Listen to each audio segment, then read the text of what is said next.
Assalamualaikum warahmatullahi wabarakatuh. Selamat pagi. Perkenalkan, saya Dia Handayani Dewi SMM. Saya adalah dosen Prodi Manajemen Fakultas Ekonomi dan Bisnis Universitas Nasional. Saya mempunyai bidang keahlian pada manajemen sumber daya manusia.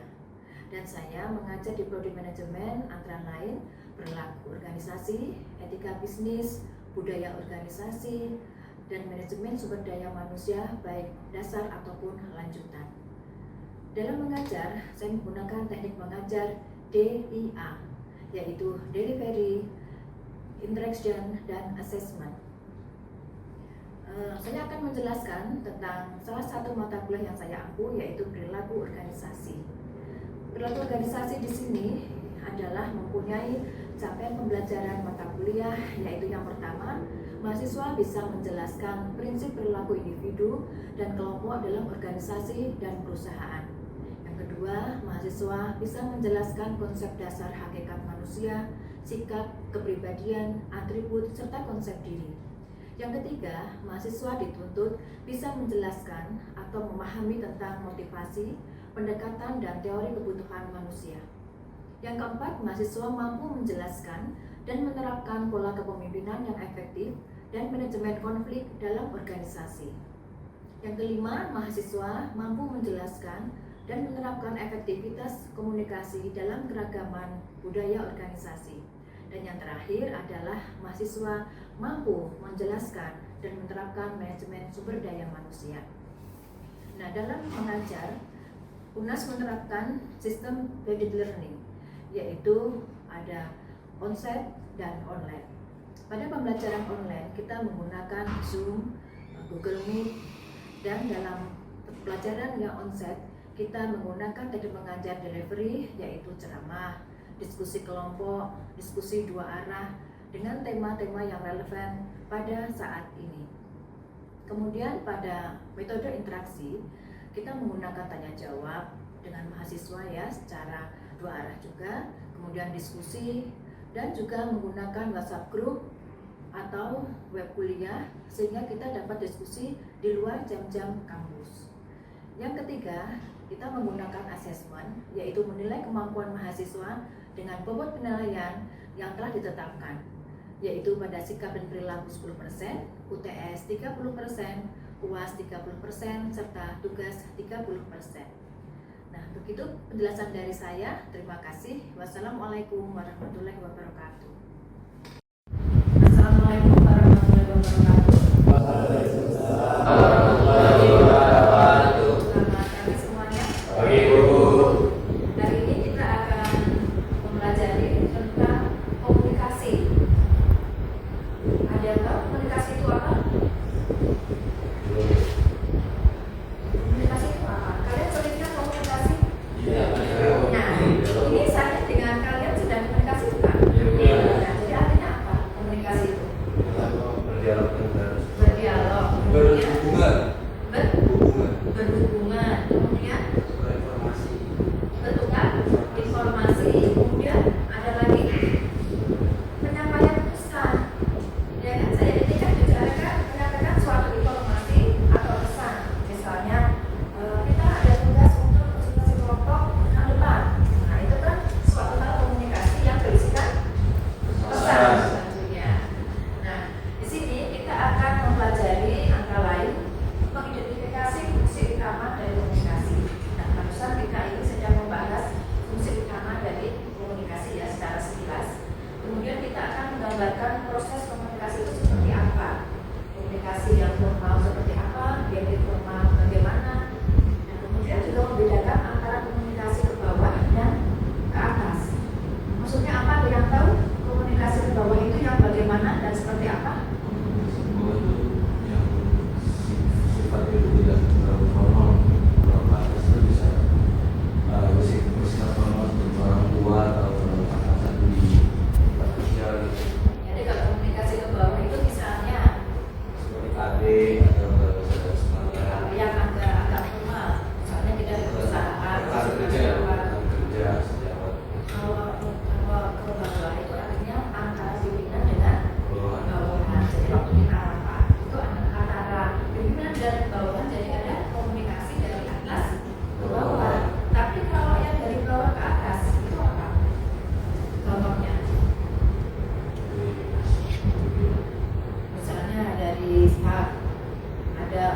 menggugat atau menyampaikan komplain ke atasan itu kan biasanya tidak langsung perorangan datang ke atasan, tidak ya, berarti bisa lewat ke serikat pekerja atau mungkin lewat SDM-nya. Nah itu dari atas ke bawah, dan dari atas, dari bawah ke atas, ke bawah ke atas ke bawah adalah yang rapat itu ya, misalnya rapat. Dan juga kita akan membandingkan serta membedakan jaringan kelompok kecil yang formal dan jaringan gosip. Nah ini siapa yang suka bergosip ini? Jadi beda ya di sini termasuk komunikasi nggak gosip itu? Masuk. Positif atau negatif? Bisa negatif. Ngomongin orang tuh karena gosip. Enggak ya. Tapi kenapa ya siaran di televisi itu yang paling menarik, yang tinggi ratingnya ada yang di bawah kita? Kenapa itu? Ya kan? Seneng nggak kan nonton yang gosip-gosip di televisi itu? Pasti seneng. Gosip daripada berita mungkin lebih menarik yang namanya gosip ya. Nah itu dosanya nambah itu nanti. Antara yang mendengarkan, menonton dan yang kasih itu juga mendengar semua itu kalau ngomongin gitu ya. Nah ini kita ada komunikasi lisan, seperti ini kita bisa. Kalau yang tulisan seperti apa contohnya? Surat sudah jarang ya, sekarang pakainya WhatsApp ya, WhatsApp bisa. Kalau non verbal, bahasa tubuh, Bahasa isyarat. bahasa tubuh atau body language ya, body language itu mungkin dari mimpi buka juga kelihatan kan kalau non verbal itu. Nah, kemudian bagaimana kesempurnaan calon ini mendasari pilihan dalam saluran komunikasi ini kan terlihat sempurna nggak ini salurannya ini. Nah, kemudian ada juga kita identifikasi hambatan-hambatan umum pada komunikasi ini, banyak sekali hambatan pada komunikasi. Contohnya apa? Bahasa. Bahasa di mana misalnya? Perbedaan bahasa membuat komunikasi. Ya, salah satunya itu ya. Jadi antara mungkin dari suku Sunda ngomong sama suku Batak misalnya, dia sama-sama nggak ngerti bahasa Indonesia, tapi bahasa daerahnya masing-masing. Itu jadi kayak apa tuh? Sulit. Jadi ya kayak bahasa kasar ya tentunya ya. Nah, jangankan yang tidak tahu bahasa nasional, kita nih loh yang paham bahasa Indonesia sama-sama tahu bahasa Indonesia, bahasa Inggris ya dikit-dikit kan ya pasti ya. Nah itu kadang-kadang ada miss nggak? Miss kan contohnya apa? Pada saat apa? Ada yang tahu bagi Billy? Tapi ya menerjemahkan. Oh ya, jadi kalau menerjemahkan mungkin sekarang ada ini ya, translator kan banyak ya, pakai Edit atau pakai Google itu kan juga bisa. Tapi yang secara langsung kok masih bisa terjadi komunikasi itu apa? Contohnya? Biasanya mungkin karena satu orang ini yang sibuk atau lagi aktif itu, jadi yang satunya nggak bisa melakukan. Sekarang saya bercontoh kalau yang lewat telepon, kita sedang telepon ya, misalnya ya, misalnya saya sedang telepon, terus yang telepon itu cerita itu banyak, terus saya cuma ternyata oh iya, gitu, itu jadi marah nggak? Tersinggung nggak yang telepon? Tersinggung kan, dianggapnya apa? Dianggapnya kita ini tidak memperhatikan, ya, dan padahal itu kan mungkin namanya orang telepon kan karena tidak tahu ya mungkin kita sedang apa, seperti tadi ini ada telepon masuk, saya sedang mau syuting seperti ini kan jadi susah ya kalau begini. Nah itu yang kita hambatan yang kita lagi ada telepon. Tapi kalau bahasa itu bisa nggak menimbulkan masalah? Komunikasi via tulisan memakai bahasa. Bisa. Kalau bisa tentunya bagaimana? Itu kan tulisan, itu kan tidak berbunyi, tidak bersuara.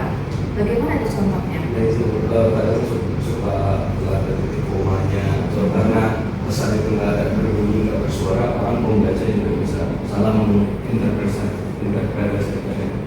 Jadi mungkin dia cuma jawab iya, tapi orang yang bacanya jawabnya mungkin iya gitu. Jadi cara dia baca beda-beda bisa gitu. Kalau pribadi ya, karena pengalaman pribadi saya ini kalau di WhatsApp oleh mahasiswa itu paling kurang suka kalau pakai tanda tanyanya itu sampai 2. Maksudnya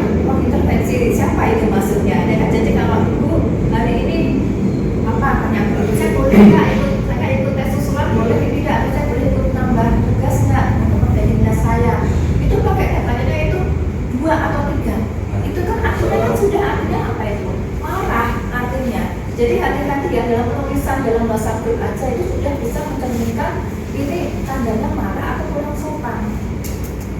Terus huruf besar semua itu artinya apa? Marah. Iya juga ya. Kalau kita tulisan tangan kalau merah marah ya biasanya ya. Tapi kalau untuk nilai kan hanya untuk perhatian supaya ini nilainya gampang diperhatikan. Itu ada sinyal-sinyal sendiri ya seperti ini. Kemudian ada lagi nggak yang baca WhatsApp tapi tiba-tiba jadi malah emosi marah sendiri, kenapa itu? Biasanya tulisan dari yang mengirim pesan itu bahasanya ambigu. Maksudnya gimana? Bahasanya ambigu mungkin yang menerima pesan itu nggak memahami maksud konteks dari tulisan yang dikirim. Langsung ke poin. Misalnya juga Billy sama Hakim juga silakan maju untuk memperagakan, silakan maju di sini. Pura-puranya sedang dia tidak ada apa-apa, mungkin Billy pemilik pesannya ya, tetapi kemudian si Hakim ini merasa tersinggung. Nah, coba waktu ketemu bagaimana kalian mengklarifikasikannya seperti apa? Karena ini kita sebagai sehari-hari itu sering pakainya WhatsApp ya. WhatsApp itu lebih sering daripada kita ketemu langsung. Nah, coba sekarang diperagakan. Jadi sudah saling ini ya, sudah saling WA-an nih. Terus ada yang marah, yang tidak terima, misalnya Hakim yang tidak terima. Kalau aku waktu berjumpa, coba klarifikasi seperti apa? Dan caranya nanti apa yang juga boleh maju diberikan contoh. Misalnya apa temanya ini kan? Jadi mengajak Hakim untuk belajar ngomong atau bagaimana misalnya? Yang lebih masalah. Ya, lebih masalah. Mungkin kayak bercanda tapi Utang biasanya. Utang. Jangan siapa ini? Hakim. Ya, tidak bilang tangan mungkin. Nah, kamu nantinya gimana waktu di WhatsApp itu kasar apa enggak ini? Gini aja kan, saya berutang. Karena kita teman dekat, saya mungkin nagihnya tuh agak keras, tapi maksudnya bercanda sih. Biasa ya. karena dalam bersuara itu Kalau sudah jadi teman dekat itu kan tidak ada batasan. Iya. Jadi itu ngomong apa biasanya tuh kayak ya vulgar aja ngomongnya biasa kan. Nah, tapi ini kan akan disalah paham. Nah, coba waktu ini udah pada kesel di WA nih, terus berjumpa. Apa yang diklarifikasikan? Mungkin nggak dulu yang langsung negor ke Iya. diri. kenapa kemarin kan aku bilang nanti Hari dibayarnya Minggu, ya? itu hari Minggu. Enggak gitu, Bin. Maksudnya itu depan itu guyon. Kamu bilangnya, gue miskin bayar utang. Enggak, depan itu guyon gitu loh. Kan kita kan habis main ya jalan-jalan gitu. Sambil guyon gitu. Ini jadi yang ngasih utang emang takut ya jadinya ini. Orang tahu kalau ini kan juara apa silat ya, takut ya ini. Jadi itu bisa nggak? Iya, itu maksudnya bercanda itu. Kira kamu beneran ngajak aku? Seminggu, 2 minggu, Dia belum cair, apa? belum cair soalnya. Santai aja, masih ada 6 bulan. Saya cerita ke bulan. Iya. Sebagai permintaan maafnya, Jadi aku sebagai permintaan maaf. tolong dibebaskan utangku. Iya. Endingnya mungkin itu kan. Jadi kira-kira seperti itu pada saat mengklarifikasinya. Ya, jadi tadi bahasanya di WhatsApp apa tadi bahasanya miskin? ya, Jangan miskin itu terlalu itu. Ya kan ini Ya kan, para teman kan sudah saking dekatnya itu kan kadang tidak ada batasan ya, ngomong dengan teman dekat itu kadang sudah vulgar tapi ya Kadang-kadang ya. gitu. Tapi mungkin karena ini konteks dengan utang, dia tersinggung Iya, pasti. posisinya mungkin pada saat Billy ngomong, saya ini lagi ya. bete Lagi Bu. bete dan lagi banyak masalah Ah. mungkin jadi langsung kena banget. Nah gitu itu ya. Rizky, Billy Jadi gini aja, ngomongnya tuh bayar dulu utangmu jalan-jalan tiap hari kok. Gitu. Ya, bisa kayak gitu juga. Iya, bisa gitu juga. Aku kayak jalan-jalan hati gimana? Tiap hari latihan bro, itu foto pulang latihan. Ya kan aku nggak tahu. Hanya. Ya udah, sekarang jadi temponya kapan? Apa mau dibebaskan? Mulai berbeda. Kamu dapat makanan? Ya enggak. Sedang keamanan piatu itu. Beda. Terus gimana kira-kira pikiran saya? Jadi endingnya mau dibebaskan atau mau ngasih perpanjangan Jadi tempo lagi? gini aja, kau bisa kapan? Dan nanti kapan jatuh tempo dan lagi gitu. Nah, pada saat ada pertandingan selanjutnya kan saya bayar Saya kan menang ya, kemudian nanti saya kasih bayar. ya kita ke Tamias berikut. Oke, mantap. Oke, oke. Nah, jadi hati-hati, bahasa di WhatsApp itu bisa menimbulkan salah persepsi karena tidak bersuara, hanya data. Nah, jadi banyak sekali kejadian-kejadian yang di luar nalar itu ya tersinggung gara-gara baca WhatsApp itu hanya karena yang membaca itu moodnya sedang tidak baik-baik saja, sedang bad mood. Nah, tadi kan disebutkan oleh hakim ya. Jadi situasi kita yang sedang emosi atau bad mood itu mempengaruhi kita membaca WhatsApp. Jadi nggak ada apa-apa, kita namanya itu cuma menanyakan, bro, lu di mana? Sementara gitu ya. Tapi kan di sini dia merasa kok saya kok mau dibuntutin terus apa itu. Jadi kan karena merasa kok saya mau diintervensi terus mana harus lapor dia. Padahal nggak ada apa, biasa saja. Nah itu jadi kalau menurut saya ya ada gangguan di situ itu karena kita tergantung dari situasi hati kita saat membaca WhatsApp atau membaca pesan apapun, SMS, WhatsApp atau apapun itu. Kemudian fungsi komunikasi sebagai pengendali, misalnya ada yang terlalu emosi, dikendalikan lewat apa? Dengan komunikasi juga kan. Nanti ada komunikasi yang verbal, sempat emosi, hakim kemudian dikendalikan oleh komunikasi juga, tetapi dengan cara langsung bertatap muka. Jadi pengendali, sebagai pengendali komunikasi yang pertama. Yang kedua sebagai motivasi. Benar nggak kira-kira? Benar nggak? Bagaimana itu kira-kira motivasi kok sebagai bisa berkomunikasi ya bagaimana? Jadi kalau dari saya pribadi ada yang orang itu motivasinya itu dia harus lewat hinaan. Kalau saya pribadi, Lewat hinaan. iya, semakin kita direndahin itu, kalau saya pribadi itu saya semakin terdorong untuk lebih maju lagi dalam batas yang saya Motivasi bisa. yang positif dari hinaan ya, dari ejekan orang ya. Iya, Jadi betul. malah pengen menunjukkan saya ini bisa. Iya, Itu yang betul. bagus. Jadi ada macam-macam orang yang membutuhkan motivasi dari Itu sih. macam-macam saluran ya. Ada yang dari perlu dihina dulu, perlu diajak dulu. Ada yang perlunya sanjung-sanjung. Ada Iya. yang perlunya misalnya orang tua menyerahkan berapa sebetulnya ke anaknya. Nah itu juga ada Iya, yang betul. seperti itu. Itu sih trigger. Ini yang sering ini yang ketiga sebagai pernyataan emosional.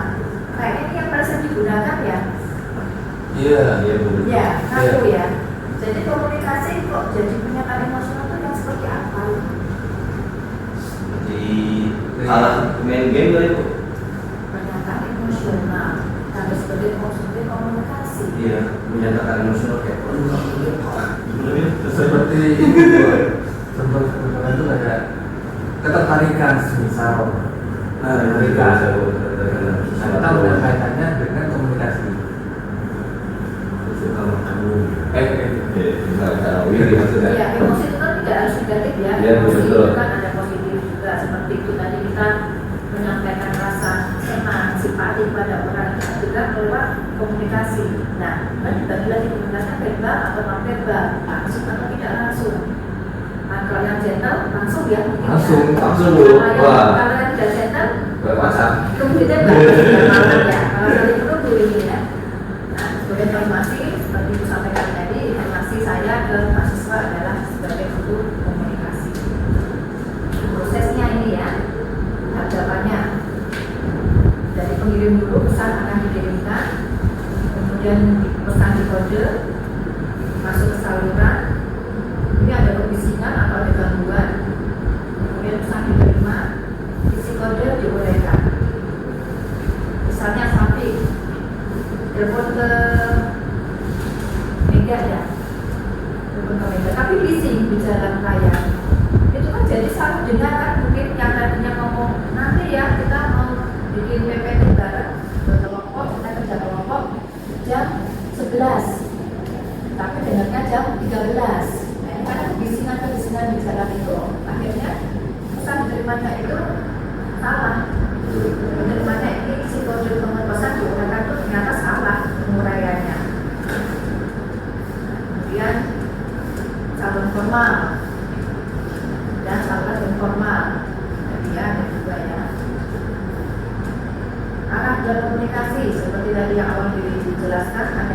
komunikasi ke arah bawah dan komunikasi yang ke atas. Nah, kalau komunikasi lateral, bagaimana ini? Lateral itu Dari anggota dari sama juga dari kelompok kerja yang sama. Terus seperti nanya kerjaan di divisi lain. misalnya kelompok ini dalam satu kelompok kalian ini kan komunikasi antar para anggota dari satu kelompok ya. Kelompoknya sama, misal nomor sama nomor satu. Tidak ada nomor dua. Nomor dua siapa aja? Desa, Mega, sudah 2 orang aja. Ya, dari kelompok ini kan ada anggota-anggota dari kelompoknya yang sama. Nah kemudian dia itu bekerja untuk siapa? Kerjanya untuk siapa kerjanya? Untuk kelompok. Ya, untuk bersama. Ya, levelnya sama nggak? Levelnya sama. Jadi nggak ada. Nah kamu yang ini dulu, yang bikin kamu. Saya nggak mau begini. Hari ini malah saya nggak. Itu levelnya di sini semua sama ya, bukan lateral. Nah ini komunikasi organisasi. Siapa yang ikut Imajem di sini? Kamu lihat Ya, kita berceritakan bagaimana itu kalau komunikasi di organisasi. tahu Bagaimana kalau komunikasi di organisasi itu seperti apa tidak contohnya? mungkin ketika ada oper antara divisi misalkan itu barang mungkin bisa berkomunikasi dengan divisi lain. Kita harus sebagai apa? Jadi macam. Ini beberapa perusahaan Oh ya. Nah itu kalau ada event misalnya dasar gitu ya. Terus kemudian siapa aja? biasanya dari kita sih dari kayak informasi gitu. Kayak sponsor misalnya ya. Kemudian nanti untuk perlengkapannya itu mungkin menghubungi siapa aja yang tugasan di lapangan ini benar siapa ya. Jadi itu kan. Terus nggak bisa bekerja sendiri, nggak bisa. Nggak bisa ngomongnya sendiri, jadi harus diskus dengan kelompoknya. Nanti kalau kelompoknya sudah oke, baru nanti ke ketua manajernya mengetahui paling tidak ya. Nah ini nih yang dikembali oleh anak-anak sekarang. Kabar selentingan, gosip atau apa? Hoax ya, hoax kabar buruk. Sebetulnya apa sih kabar selentingan atau gosip? Belum tentu bisa dipastikan itu benar atau tidak. Iya. Info yang belum tentu Valid. pasti kebenarannya, Ya. kemudian yang belum tentu valid, apalagi Belum ada bukti. belum ada buktinya, Katanya. baru katanya ya. Dan di sini termasuk komunikasi apa ini, formal atau informal? Informal. Informal sekali ya, sangat informal, karena dia ya tidak bisa dipertanggungjawabkan ini kebenarannya. Jadi dari apa ya? Dari rumor, dari gosip, dari dengar dari si A dengan si B, katanya si A, katanya si C. Padahal itu kalau kita ada permainan yang cuma begitu, kita garis yang paling belakang bisik-bisik ke teman depannya, nanti sampai ke paling ujung ada udah beda cerita ini. Nah itu ada contohnya dari rumor atau gosip seperti ini. Kadang ditambah-tambahin atau dikurangin. Nah, sampai di ujung sudah beda acara. Kabar dan gosip ini jangan didengarkan. Kemudian model komunikasi. Kalau lisan, contohnya pidato. Pidato itu keuntungannya apa? Pidato langsung dan atau ceramah. Seperti ini kan ceramah ya. Ini keuntungannya apa? Langsung tetap buka dengan audiens. Tetap buka dengan narasumbernya, Iya. ya. Kemudian, Lebih jelas.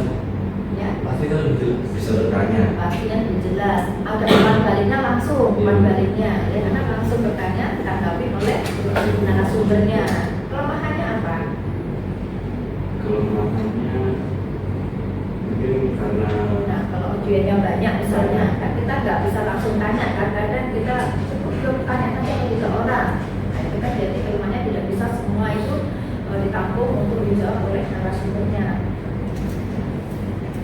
Nah, ini dia komunikasi lisan, rapat pasti ya, itu rapat organisasi di mana macam itu kita bisa video conference atau Zoom. Kita kan sering ya video Zoom itu bisa nggak?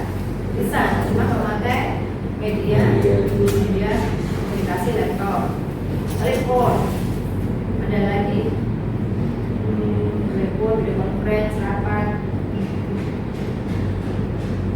ya semacam itu ya, atau bertatap muka langsung. Nah sekarang dengan komunikasi tulisan, ada surat, PowerPoint yang setiap saat kalian buka itu PowerPoint itu adalah semacam komunikasi itu, tapi berupa tulisan. Email, jarang nggak pakai email?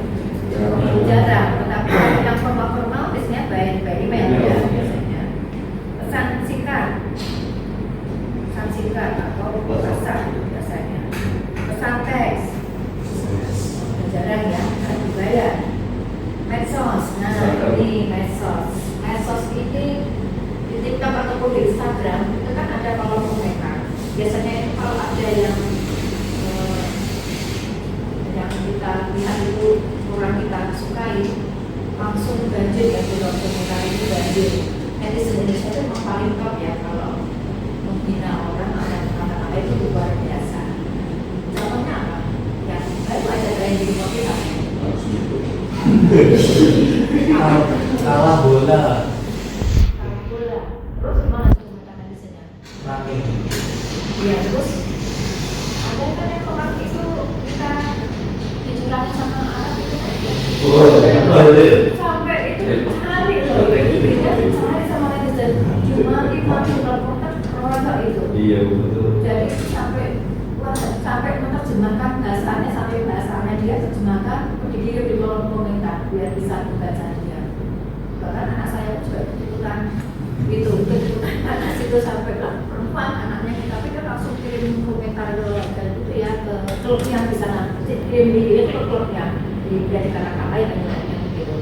Nah bisa satu tim tidak mencari nanti loh kamu malah banyak apa namanya sudah cerita semua nanti kalau begini kita satu kalau begitu. Jadi memang kita tuh gampang sekali ya mencatat ya.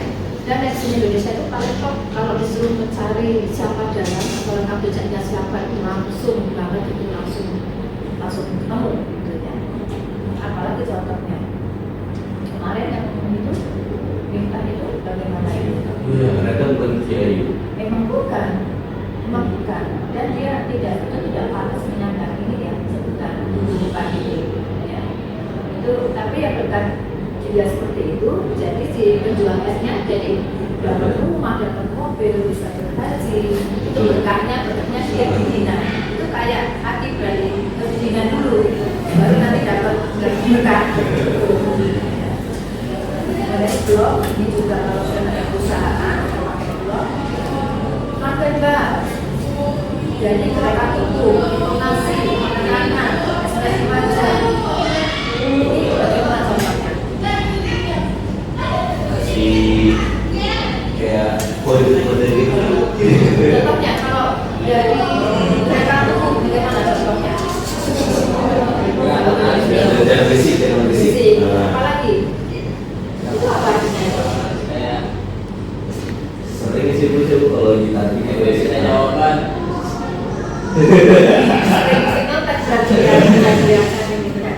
Gerakan tubuh kayak kalau saya dulu kalau biasa kalau saya tuh ngasihnya kayak gini guling artinya pakai tangan gitu macam antara pokoknya sesuai dengan kesepakatan antara kita dan atlet kita. Seperti itu mas. Kalau ekspresi wajah kan kalau alisnya dinaikkan, biasanya itu orang malu apa orang gembira. Alis bu.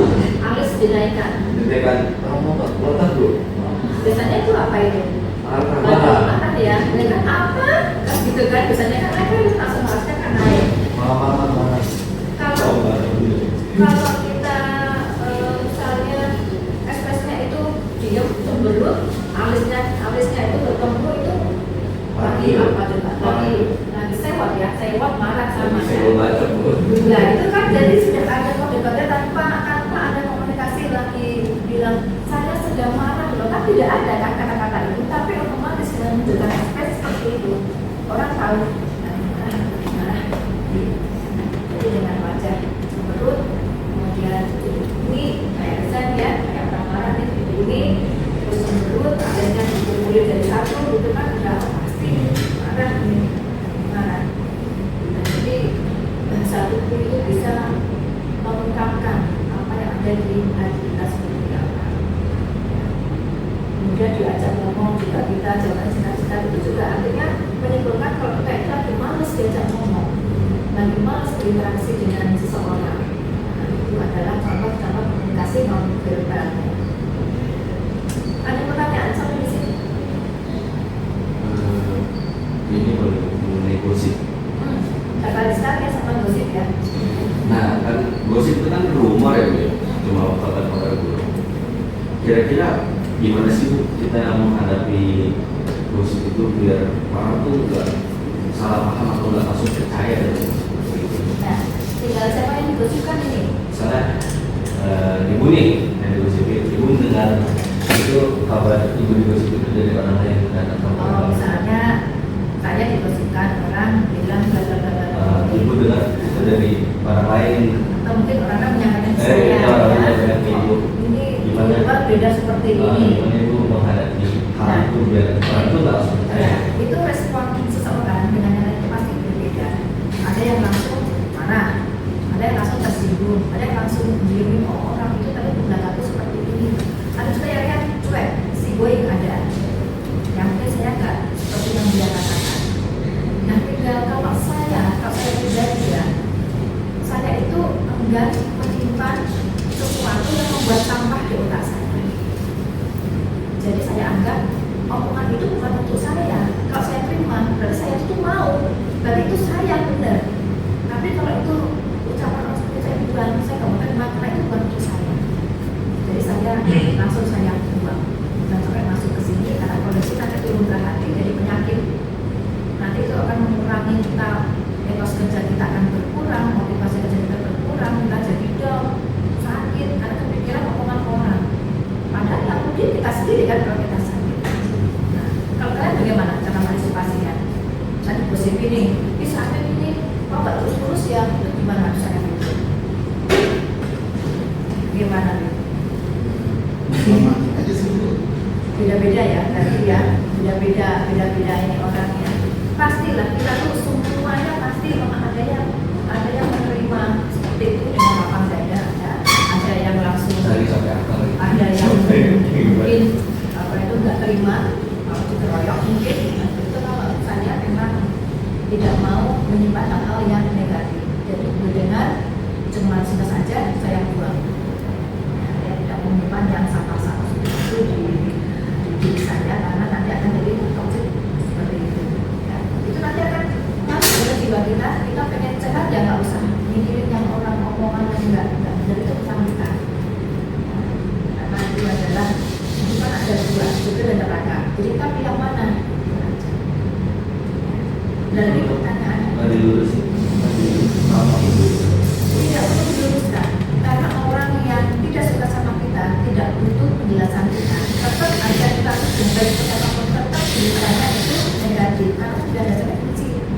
Tapi kalau orang yang baik sama kita, orang yang sayang sama kita, tanpa kita jelaskan ke sudah, oh bukan seperti itu kok. Bu ini nggak seperti itu kok. Saya sudah ada eksekutif aja. Ya, jadi itu kita membuang racun-racun dan seperti ini. Jangan diterima. Kita maju aja, maju terus pantang mundur kita itu aja. Ya, biarin. Nanti akan terbukti kok. Pasti akan terlihat pusatnya terlihat siapa yang lebih baik. Pasti. Dan lagi pertanyaan. Mega, Desa, Dio, Risma, saya tanya lagi tentang gosip. Gosip itu singkatan ya, apa singkatannya? Singkatan gosip itu apa artinya?